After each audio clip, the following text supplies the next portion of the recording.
Good afternoon, everybody. Hello. We're here to tell you guys, which I'm sure you guys saw by the title of the video. Ah, yes. Everybody had been asking what we did to plan our trip to Japan. Yeah. And, boy, there really wasn't much. Well, there was, though. There was the way, I think what it is that the way that we plan is different than what seems like the way that most of you guys plan. Right. Or at least the people who were asking the questions. So we figured, and we said we were going to do this video a while back, and we're sorry that it's taken a little bit of time to actually come out, but we figured we would just kind of walk you through exactly how our trip planning went. Yeah. So just kind of like in chronological order. Yeah. I don't know. We'll see. We don't really do stuff like this, so this is like a new thing for us. Yeah, it's going to be kind of like stream of consciousness, I think. I feel like this will probably be more like a podcast. Yeah, I think so too. But so basically, the way that it started was that we had some friends, our friends Steffi and Dave from Crispy S'more. We'll link their channel down below. If you guys haven't checked them out, you definitely should. We love them. We contacted them and we were like, hey, we wanted to do a trip. And originally we were thinking of another trip. And then... Yeah, and then so I follow this account. I think they just send me emails. It's called Airfare Watchdog. Mm-hmm. And I put into it because it has been our bucket list item.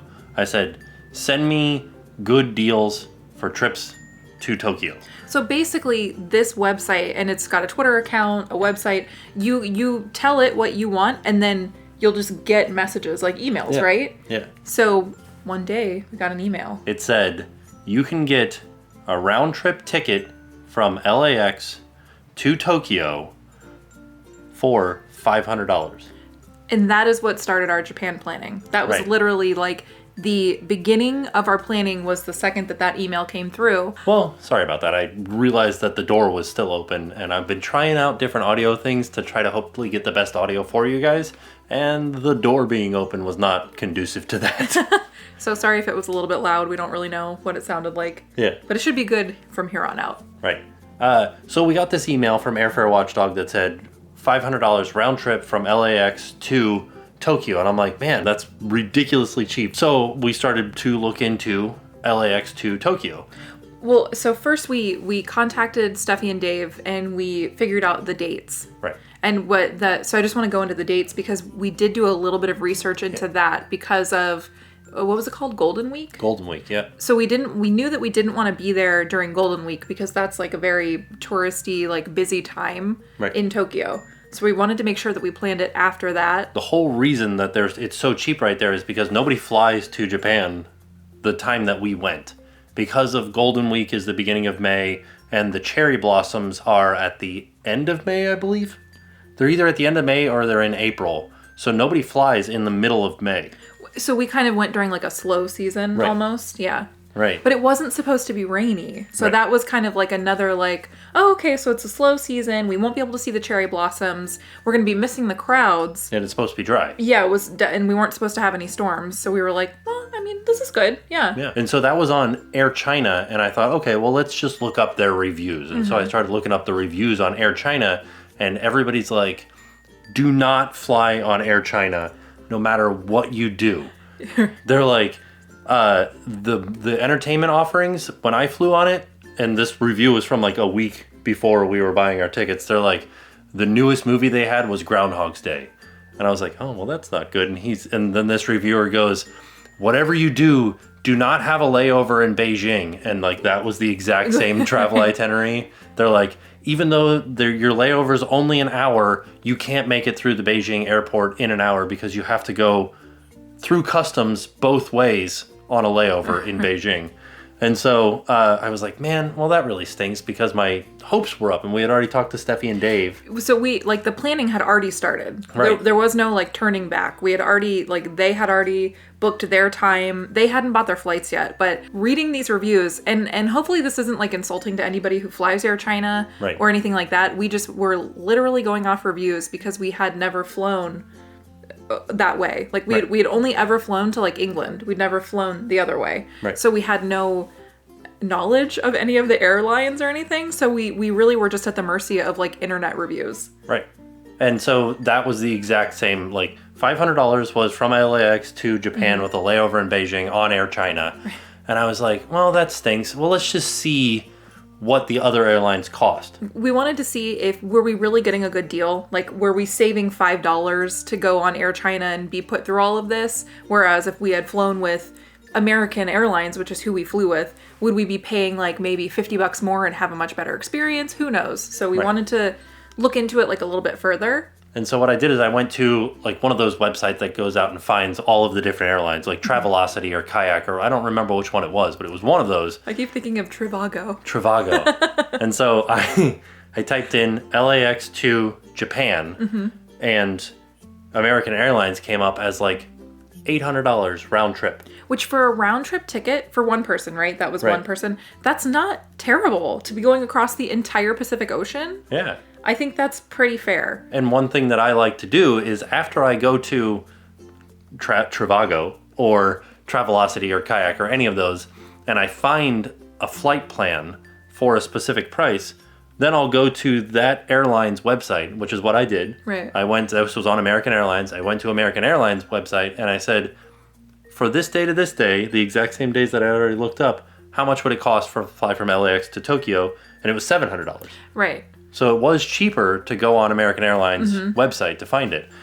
And so we started going through it, and I was like, we're doing it. We're booking this. So once we realized that you could get a better deal through the actual airline, then we thought, well, since we were already planning on spending this amount of money on our seat, and now we're saving a little bit of money, should we look at the upgrade price? Right. Because it was such a long, it was like a 12 or 11 hour flight from LAX to Tokyo. They quoted it as 13 hours.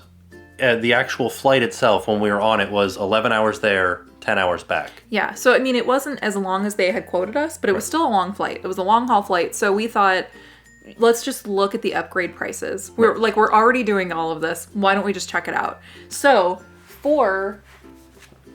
sorry, I have my notes. So the flight to Tokyo, which we did do on American Airlines, and we booked that through the American Airlines website, it was $23.92. So it was about... After taxes and everything. Yeah, about $2,400 round trip, 2 tickets. Right. So that was the total price for both of our tickets, both ways. Right. And I thought that was pretty fair for the extra legroom. We had like this little ottoman that like came out of the bottom of our chair, and it was a pretty nice setup that we had. Yeah, we had business economy is what we were flying. With that price, we got, it was like 3 meals or something like that. Yeah, it was 2 full meals and like a snack. Yeah. Yeah. And they provided headphones for us, a pillow, a blanket, socks, earplugs. Like a toothbrush, toothpaste, eye mask. Yeah, hand lotion. Yeah, it was nice. And we had on our side, we had like a little bit of a bigger bathroom, which was nice. The blanket and pillow situation was really nice.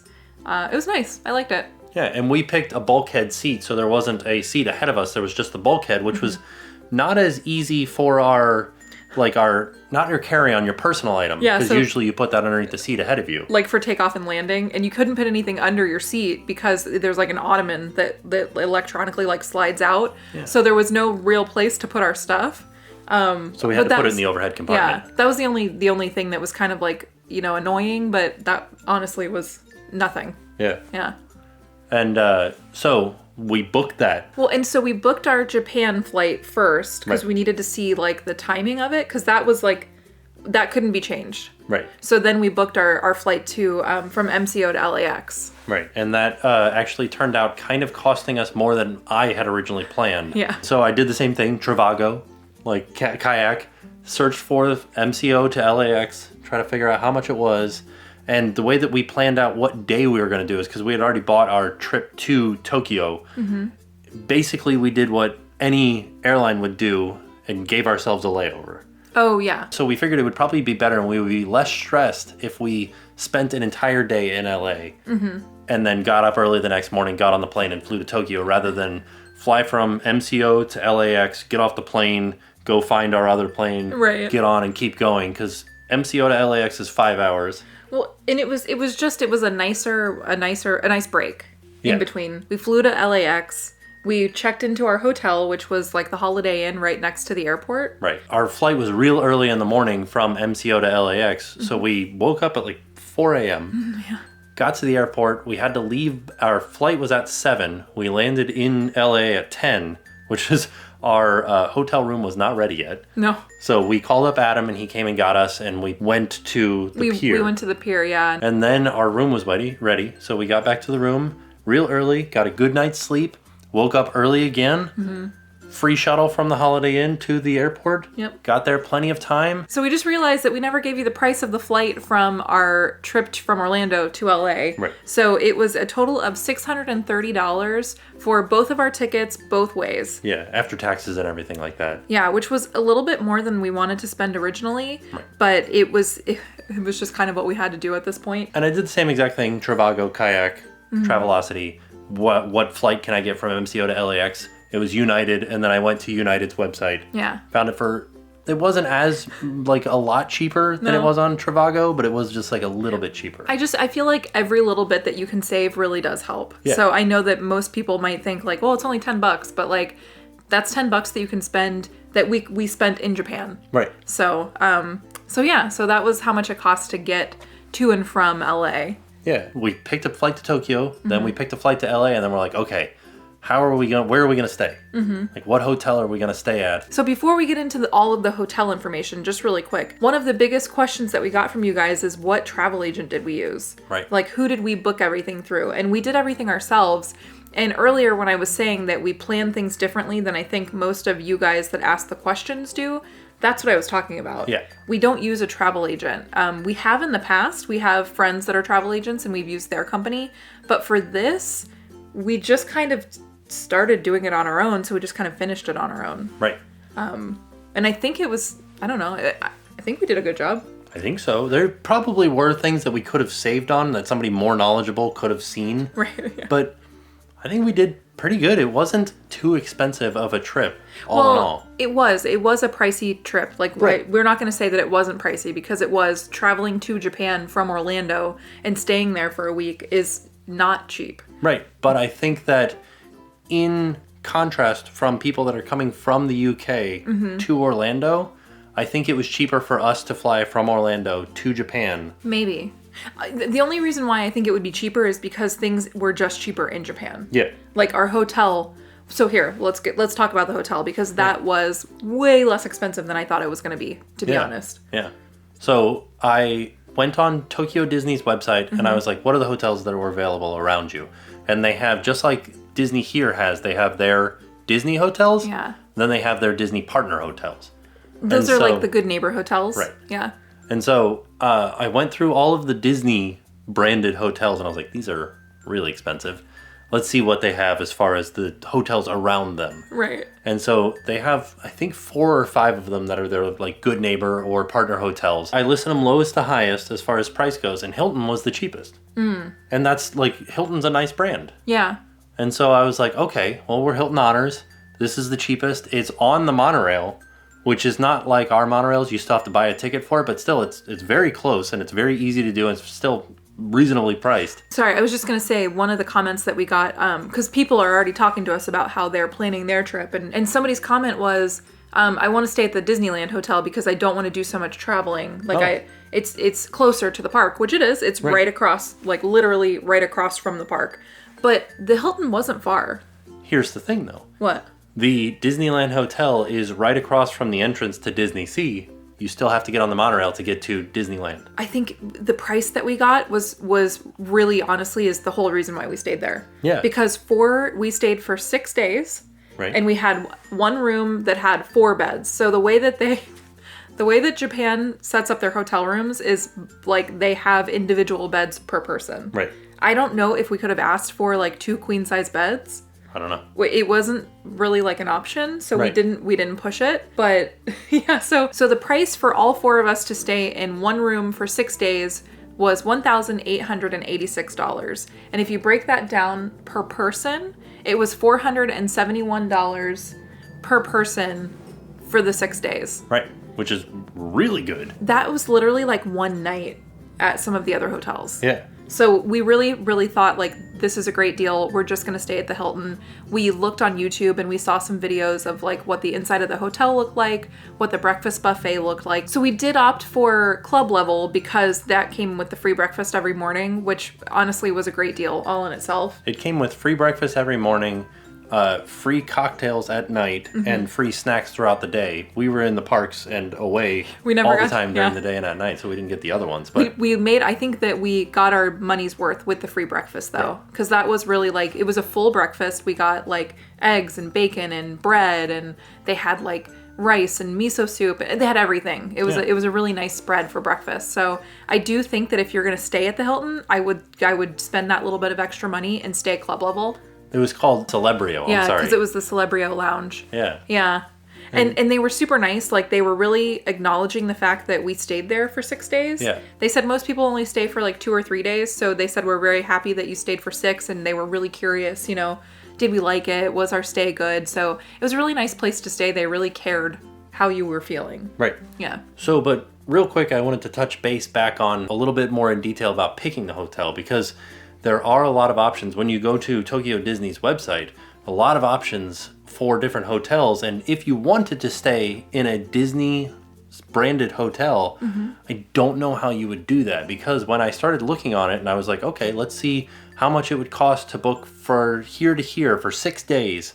I couldn't do that on any of the hotels. The most that I could book was like 4 days. Yeah, and that's the most that we could book on the Hilton one, too. No, on the Hilton website, I was able to book 6 days.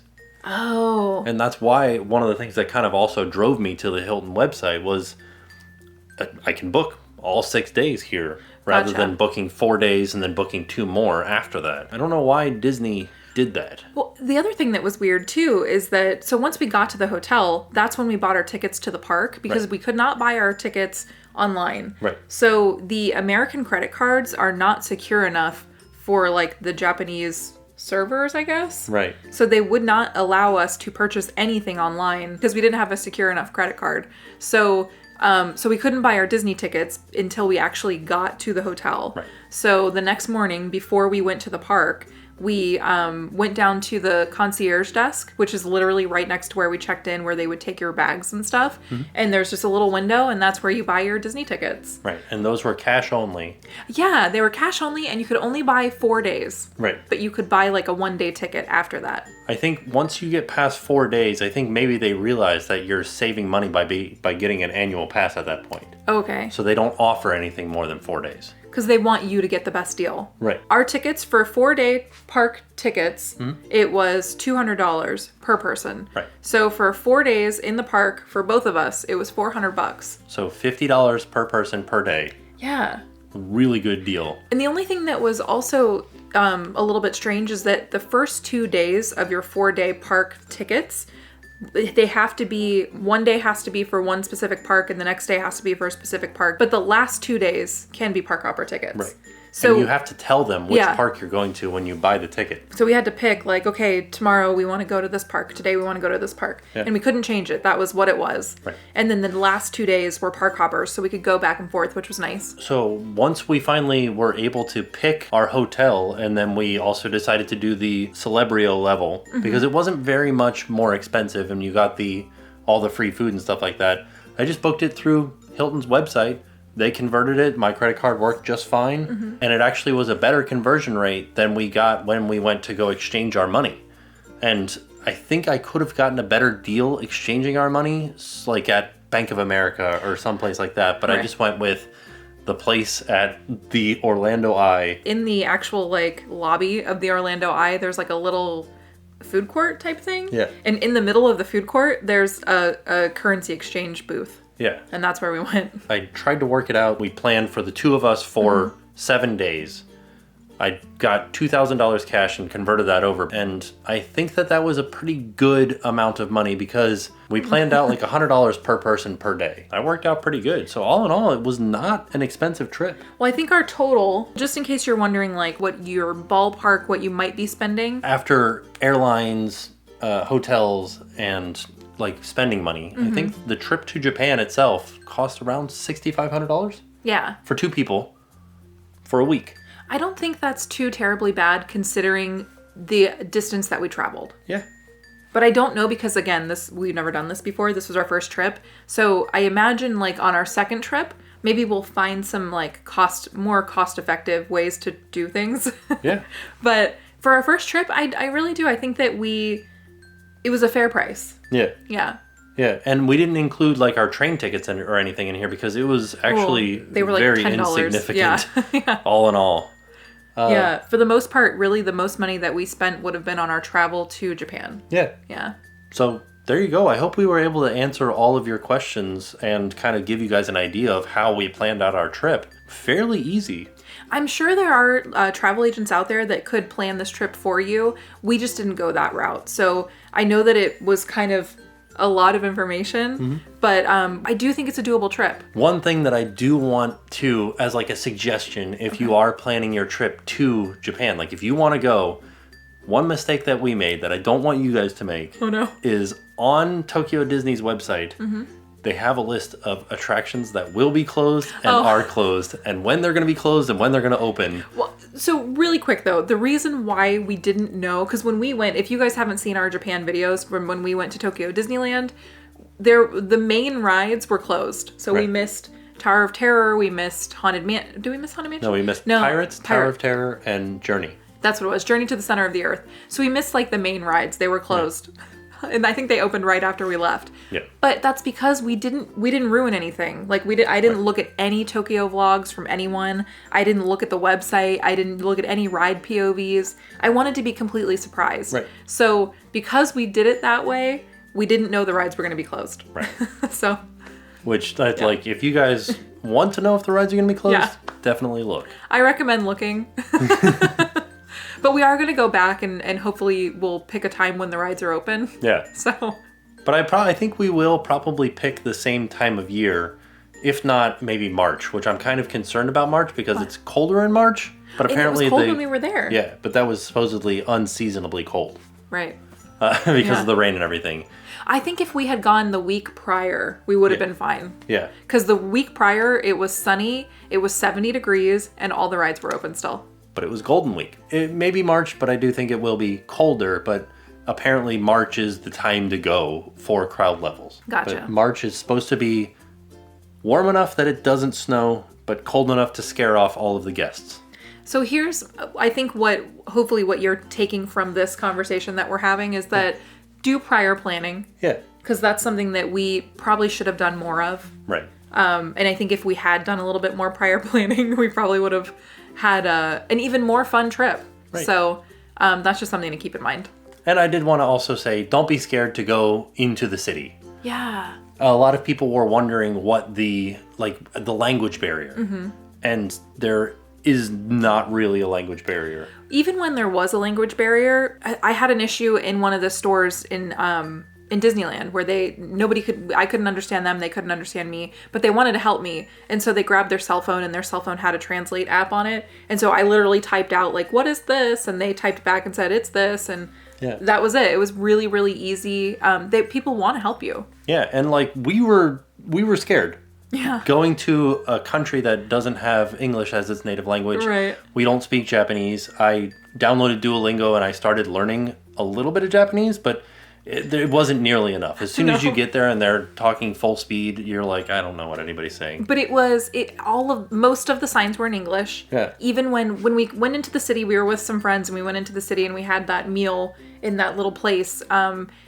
They even were trying to speak English, you know what I mean? Like it was and there's a lot of pointing, like you don't have to speak, you can point at things. Right. So don't be afraid. Like you will be totally fine. You'll be able to find your way around. You'll be able to order the things you need. You'll be able to find the bathroom. Like you'll be fine. Yeah. And Google Maps works stupendously over there. Like if you need to know where and what train to get on, just type where you're going into Google Maps. It literally tells you. It's like walk 500 steps this way. And you get on the train and go. It's such like a user-friendly city. Yeah. And as soon as we got off the plane, like I had this feeling of anxiety in me where I was like, oh no. Why? Are we going to be able to like communicate and find out where we're going to go? Because we had to take a bus from the airport to the hotel. Most of the hotels around Disney have a direct bus from the airport to them. Yeah. And I was like, how am I going to figure out which bus to get on, where to buy the ticket and stuff like that? When we walked downstairs from our flight, so we met up with Steffi and Dave. They were already in the airport waiting for us. Their flight was earlier that day. While we were waiting, there were these people that were basically like guest services, pretty much. There was a big booth that said information. You know, we said we need to take a bus, and they said, okay, great, you're just going to go right over here, and then you're going to take this bus, and you're going to take 2 lefts, and it was so easy. Yeah, and after talking to them, I was like, okay, well, their information, like, they know English, and so I went and I got in line to buy our tickets for our bus, which was from the airport to Disney, an hour-long bus ride, and it was $7. Yeah. So not very expensive at all. No. And I walked up to the front, bought my ticket. Not that, and I know this kind of sounds like we're expecting everybody to speak English. We totally didn't. Right. It was a nice surprise that in the airport most people spoke English, or most of the signs were in English. But then we got to the hotel and it was the same way. Yeah. And when we got to Disney, it was the same way as well. And as a result of that, I am learning more Japanese now than I did before we went, so that when we go back next time, I can hopefully communicate better. So the language barrier was definitely not an issue for us. Yeah. Hopefully we were able to answer all of your questions and hopefully encourage some of you guys to book a trip out to Japan, because it was a lot of fun. It was so much fun. And it was so nice, and I cannot wait to go back. Both of us, right? Yeah. When we left, it was kind of like a big shock to come back. Yeah. Because it wasn't, not that people aren't friendly here, but people are so friendly there. Oh, yeah. It was really a nice change of pace. I can't wait to go back. I'm super excited that we even got to take the trip in the first place. To be able to take a second trip would be honestly like a dream come true. Yeah. So I hope it's something that we can do. And I hope it's something that you guys get to do if you haven't already been, because it really is like an amazing trip. And also one last thing, if you guys are planning to go to Japan and you're looking at the cost of flights, check the cost of flights out of LA and from your location to LA, because I did find that LA was one of the cheapest places to fly to Japan from. Not only is it closer to Japan than most places, it was cheaper. Yeah. So I hope we were able to help you guys out. Yeah. And I hope we answered all your questions. I hope so too. And with that being said, we are off, and we will see you guys tomorrow. I'm Michelle. I'm Natalie. And we're from West Virginia. And now it's time to pay the price.